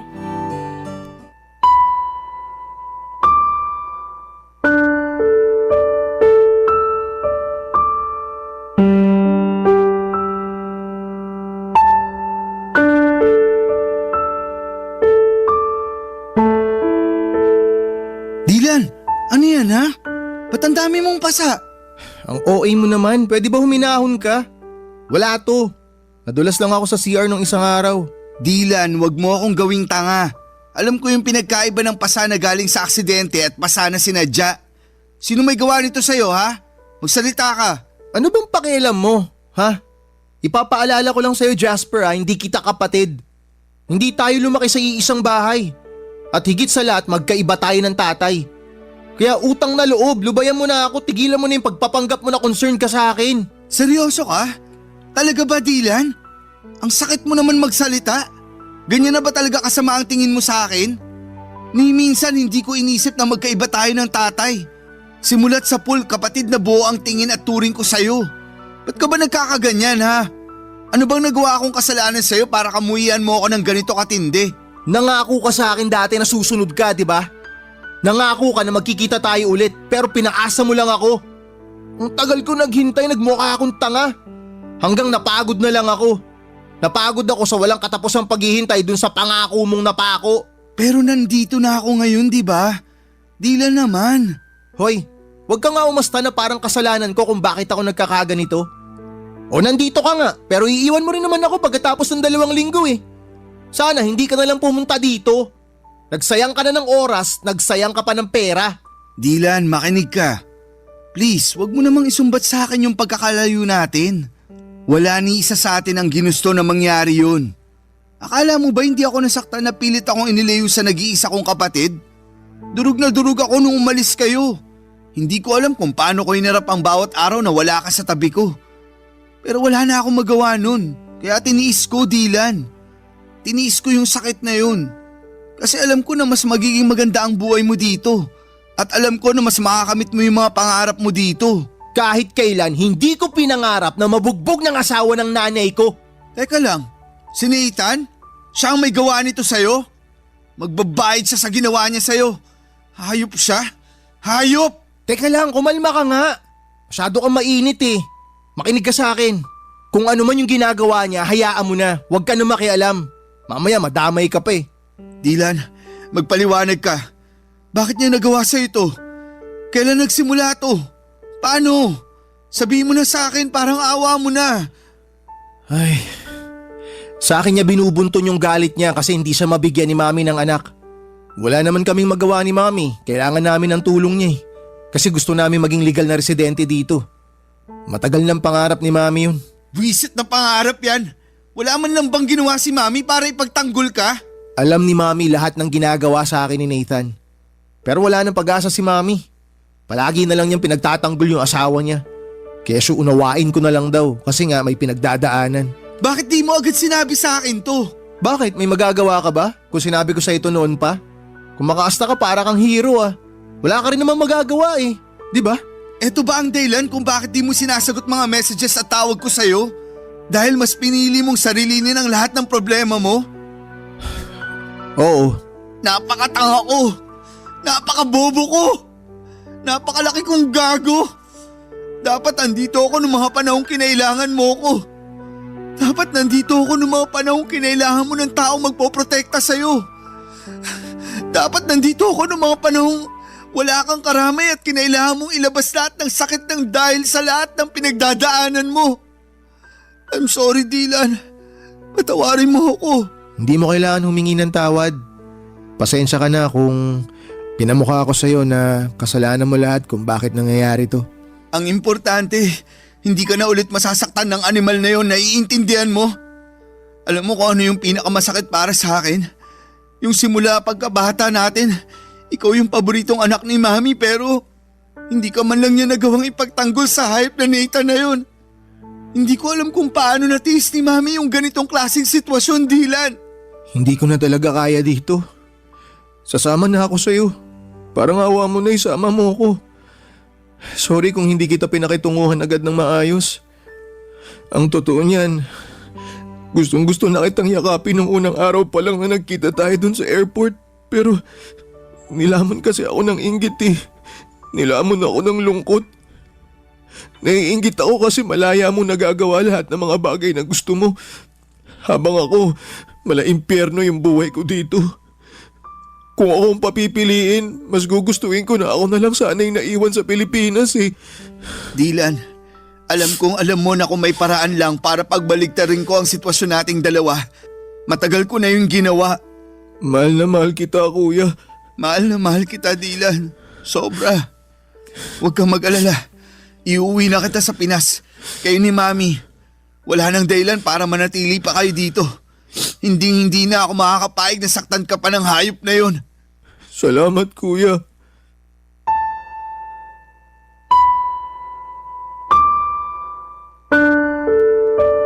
Sobrang gulo ng emosyon ko ng araw na yon, Papa Dudut. Hindi ko alam kung paano ko haharapin ang sinabi ni Dylan sa akin. Kung nung una ay pinapangarap ko pang magtagal sa bakasyon ko sa France, ngayon ay parang ang tanging hangad ko na lamang ay makaalis pabalik ng Pilipinas kasama ang nanay at kapatid ko. Kinausap ko si Mami noon at pinilit kong kumbinsihin siyang bumalik na sa Pilipinas kasama ko, pero tila baga nakatanim na sa isipan niya ang pangarap niyang maging residente ng ibang bansa. Pinagbantan niya rin ako na hindi ko raw pwedeng i-report sa authority ang kalaguyo niya dahil masisira daw lahat ng plano niya. Tinutulan niya ang tulong ko at sa mga mata niya ay parang isang malaking pagkatalo na lamang ang bumalik sa Pilipinas. Sobrang sakit ng pakiramdam ko. Kahit na anong pilit ko ay nagmatigas siya, Papa Dudut. Kitang-kita ko na ang toxic na ang relasyon nila ng asawa niyang Frances. Pero hindi pa rin siya tumitigil sa pangarap na makapagtuloy sa ibang bansa. Ang hirap, Papa Dudut. Ipinaglaban ko si Mami sa paulit-ulit na paraan, subalit sa kanya ay tila wala nang saysayang lahat. Kaya't gumawa ako ng paraan at sa huli ang tanging magagawa ko na lamang ay iligtas at dalhin si Dylan pabalik ng Pilipinas. Pagdating namin sa Pilipinas ay parang isang milagro. Ang dating pagkatao ni Dylan pati na rin ang relasyon namin ay muling nabuhay. Parang ang mga piraso ng aming koneksyon na matagal nang nawalay ay unti-unting nagsimulang magdikit muli. Naramdaman ko ang pagbabalik ng tiwala. Bukas siya sa akin at sa bawat araw ay tila mas nagiging malapit kami sa isa't isa, Papa Dudut. At ngayon dito na rin siya tumitira kasama ko sa kondo na inuupahan ko. Lahat ng mga pangangailangan niya ako na ang nag-aalaga at nag-aasikaso. At si Mami naman kahit nalabag sa puso ko na iwanan siya sa France ay wala po akong magagawa. Pakiramdam ko noon kung patuloy ako magmamatigas at ipagpipilitan ang gusto ko ay baka si Mami na mismo ang magtulak sa akin papalayo at ayoko mawala pa siyang muli. Hindi ko kayang masira pa ang natitira naming relasyon. Kaya kahit na ang sakit ay sinabi ko na lamang sa kanya na tawagan ako kaagad kung umabot na sila sa punto ng pisikala ng asawa niya. Binigay ko na rin sa kanya lahat ng mga phone numbers na mga pwedeng magbigay ng tulong doon kung sakasakali. Papa Dudut, gulong-gulo po ako noon. Para akong naiwan sa gitna ng isang bagyong hindi ko kayang kontrolin. Hindi ko matanggap na nanatili siya sa poder ng lalaking yon. Yung lalaking nanakit sa kapatid ko. Yung lalaking unti-unting tinatanggal ang kanyang peace of mind. Sobrang hirap at sa kabila ng lahat ng mga nangyari, parang hindi ko kayang tanggapin na patuloy niyang pinipili ang lalaking yon. Parang isang sugat na hindi mo kayang hilumin.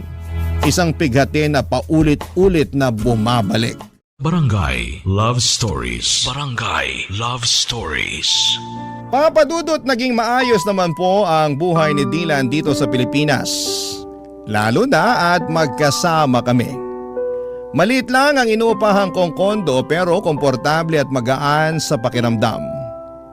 Natustusan ko naman ang mga pangangailangan namin at sa bawat araw ay natututo rin si Dylan sa pag-a-adjust sa simpleng buhay dito sa Pilipinas.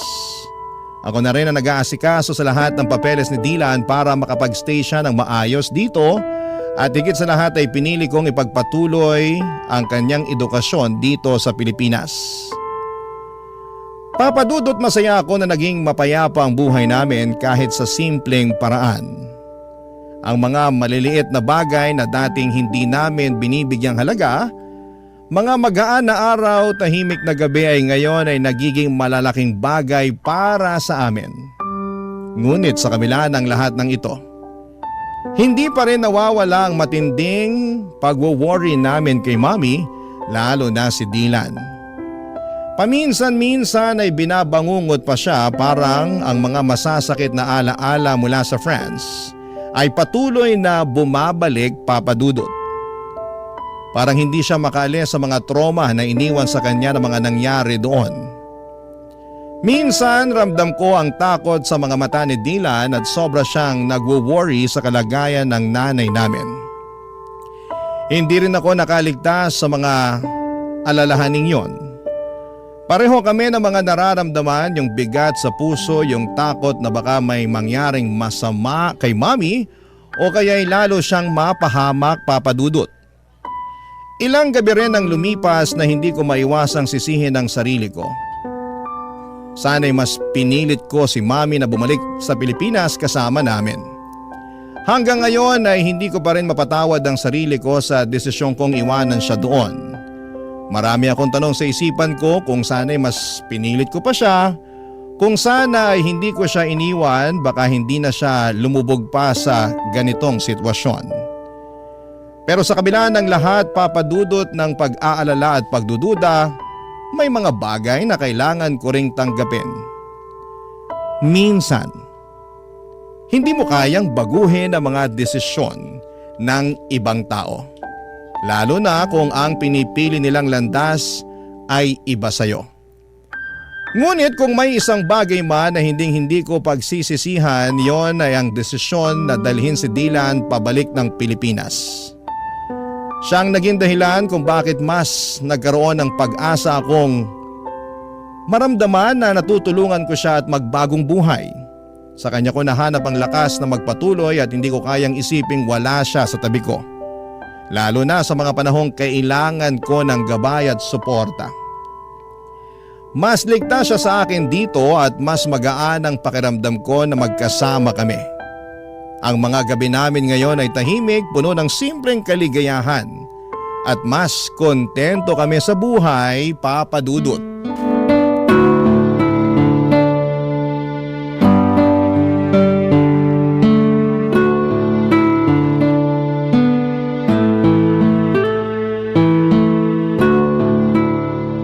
Kuya, Oh, Dylan, ano yun?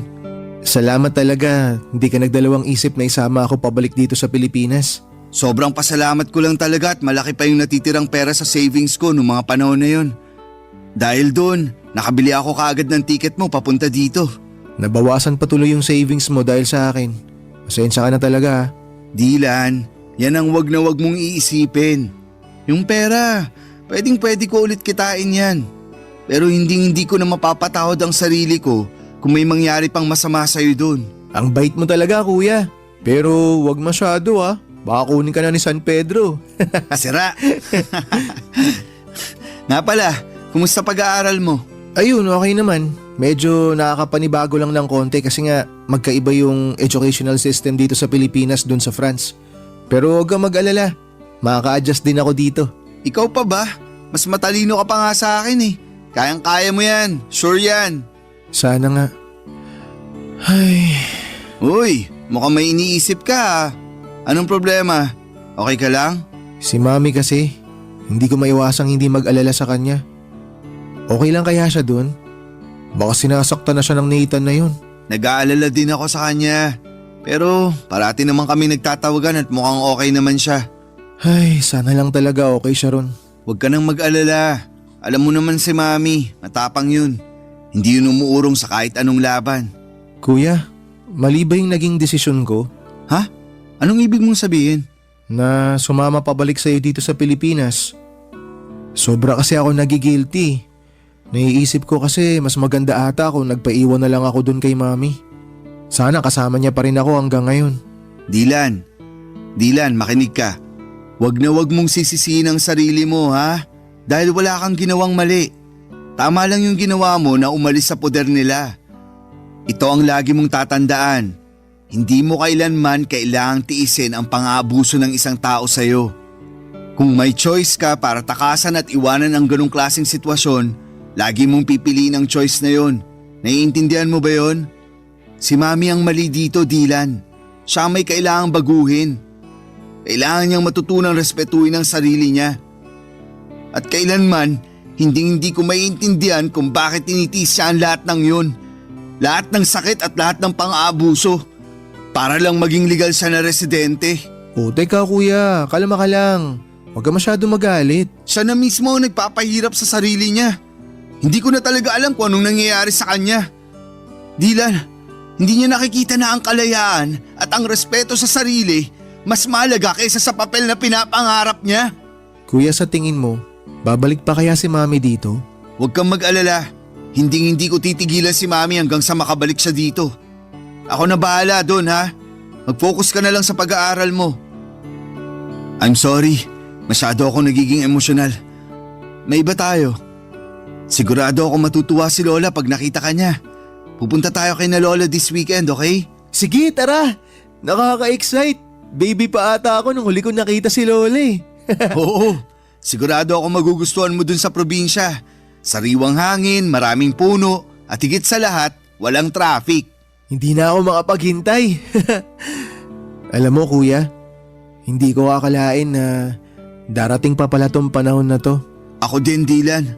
Alam ng Diyos na ilang beses kong pinagdasal na sana magkita tayo ulit. At ngayon na magkasama na tayo, babawi ako sa napakaraming taon na nawala sa atin. Tama kuya, sangayon ako dyan. Pero alam mo, pwede ka namang bumawi sa akin ngayon eh. Bila mo ka ng bagong cellphone kuya, bawi ka na. Ayan tayo eh.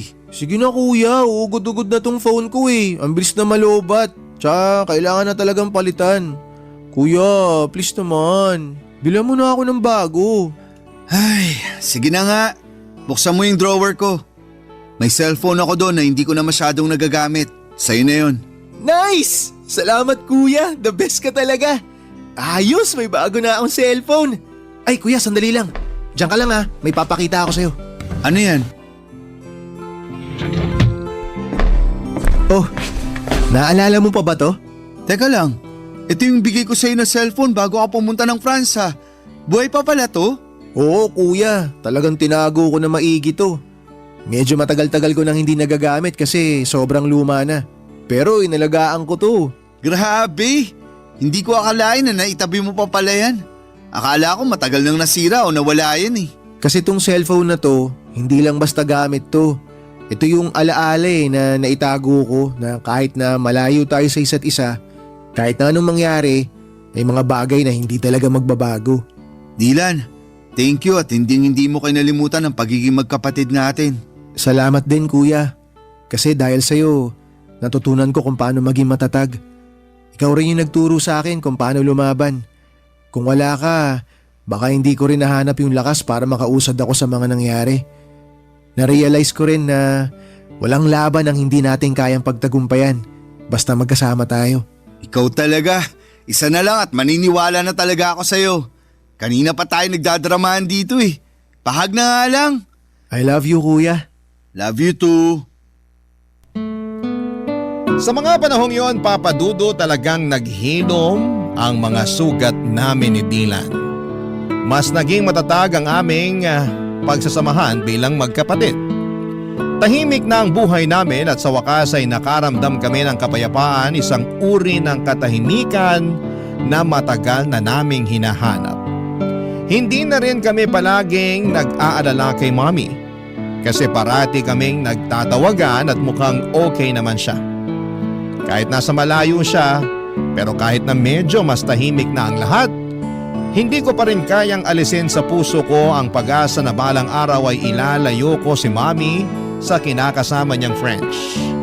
Hindi ko talaga kayang patawarin ang ginagawa ng asawa ni Mommy sa kapatid ko. At kahit gaano kalayo or katagal ay hindi ko pa rin makakalimutan ang lahat ng sakit na idinulot niya sa aming pamilya. Masaya na rin ako na parang hindi ko na masyadong napapansin na may trauma pa si Dylan.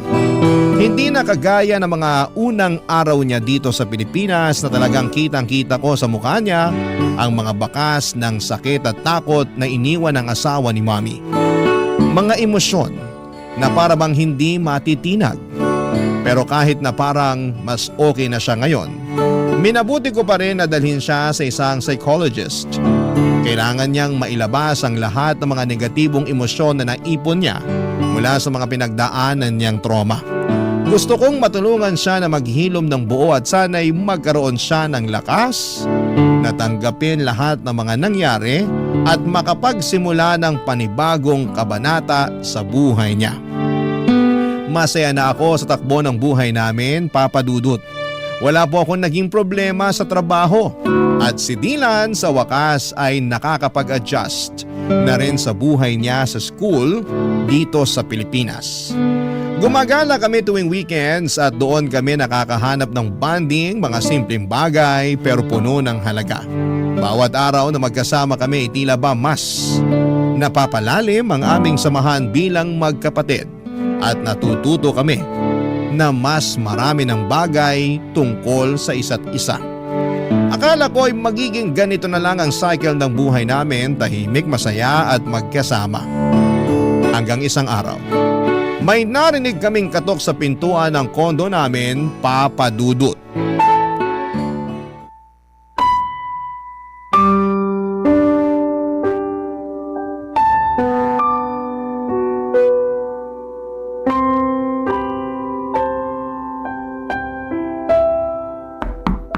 Sandali lang! Mami? Mga anak! I'm so sorry! I'm so sorry! Ang tagal kong hinintay ang araw na to.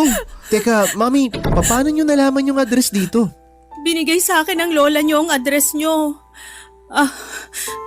Pasensya na kayo kung hindi ko sinabi na dadating ako kasi sa totoo lang, hindi ko alam kung may mukha pa akong ihaharap sa inyo. Naging makasarili ako. Ako ang dahilan kung bakit tayo nagkawatak-watak. Makinig ho kayo. Tapos na po yun. Hindi nyo na kailangang isipin yun. Ang importante, nandito na po kayo.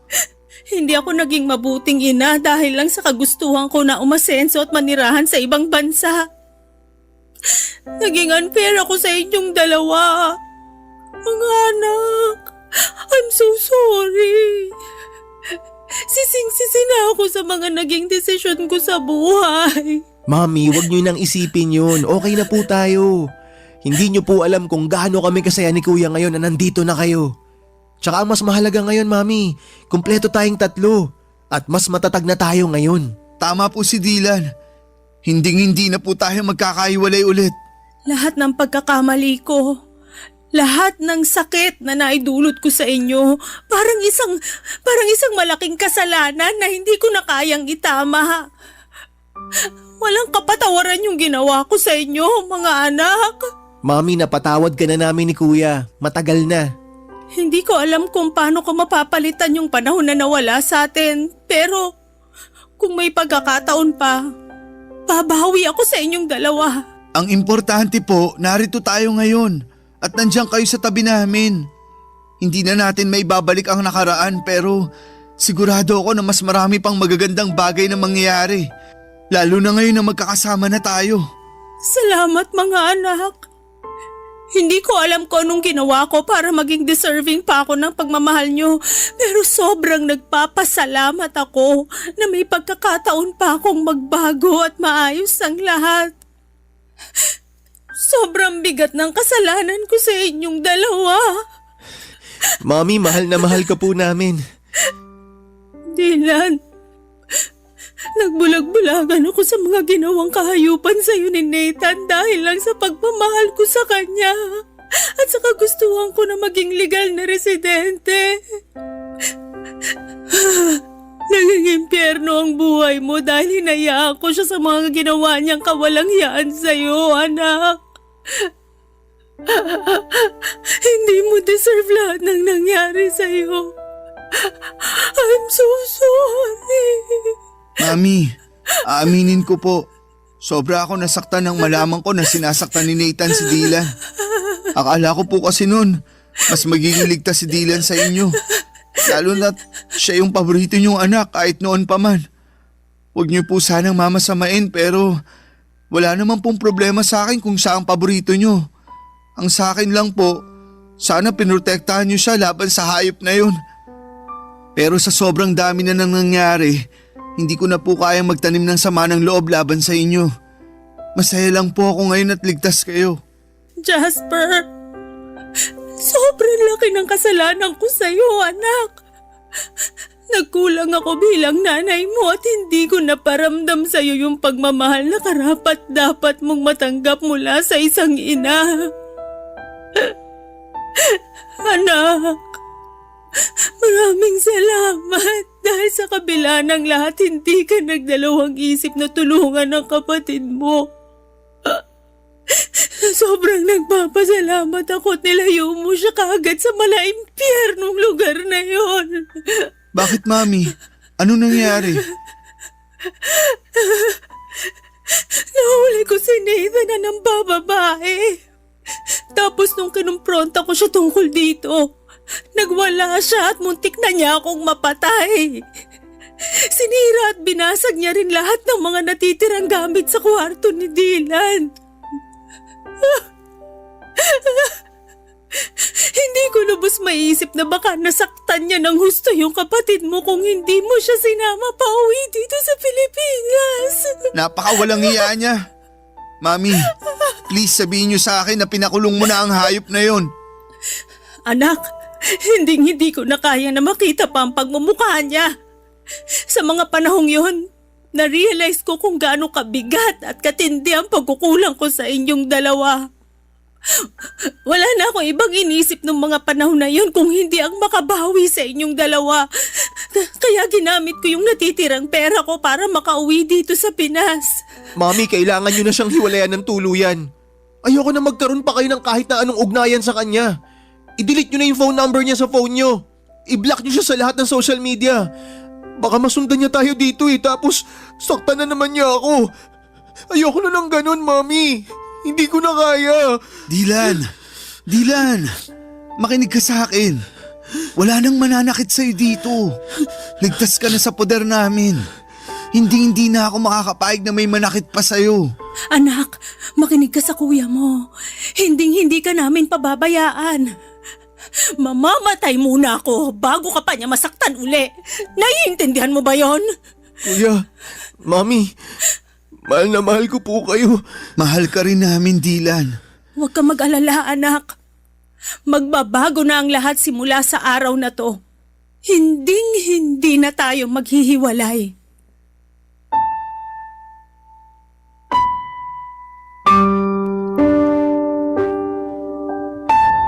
Papadudot muli ko na silaya ng mga bakas ng trauma sa mga mata ni Dylan ng araw na yon. Sobrang aking pag-aalala para sa kanya. Ngunit sa tulong namin ni Mami ay unti-unti at tuluyan din niyang nalaman na hindi siya dapat matakot pa.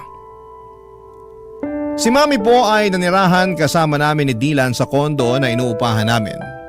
Habang ako ay patuloy sa aking trabaho bilang isang software engineer, si Dylan ay nagsusumika pa rin sa kanyang pag-aaral.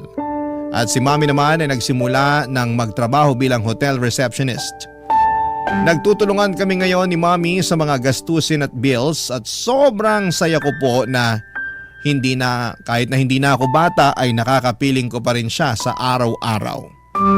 Naging maayos naman ang takbo ng buhay namin hanggang sa isang araw. Isang kaibigan ni Mommy mula sa France ang nagbalita na pumanaw na si Nathan dahil sa isang insidente sa bar. Tinulungan ko si Mommy na mag-hire ng French lawyer online upang mag-file ng divorce nang hindi na niya kailangan bumalik pa sa France. Sa kabila ng mahaba at magastos na proseso ay naayos din namin ito at sa wakas ay na-finalize ang divorce. Hindi ko po kayang ilarawan ang gaan ng aming nararamdaman nang matanggap namin ang balita na opisyal nang wala ng bisa ang kasal nila ni Nathan.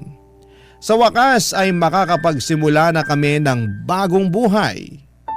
Sa ngayon ay nagsusumikap kami ni Mommy na mag-ipon upang makapagpatayo ng bahay na magiging saksi sa mas marami pang magagandang alaala na bubuuin namin bilang isang pamilya. Sa lahat ng mga naranasan ko ay natutunan ko na ang pagpapatawad ay isang paraan para bigyan ang sarili mo ng pagkakataong magpatuloy at maghilom. At syempre, maging maligaya. Lubos po ako nagpapasalamat sa Diyos dahil hindi niya ipinagkait sa akin ang pagkakataong muli kong makasama ang pamilya ko. At sa wakas ay masasabi ko na rin na ang mga sugat ng nakaraan ay tuluyan ng nagsara at naghilom. Kung sakali man po na matanggap ninyo ang aking liham ay nais ko po sanang magpasalamat sa inyong oras at atensyon sa aking kwento. From the bottom of my heart, gusto ko rin pong magpasalamat sa tuwa at inspirasyon na ibibigay mo sa programa mo. Ang inyong forever kapuso at kabarangay, Jasper. Barangay Love Stories. Barangay Love Stories. Kwentuhan naman tayo dito sa comment section. Nagustuhan ng iyong napakinggan? Ituloy yan via live stream sa www.gmanetwork.com/radio.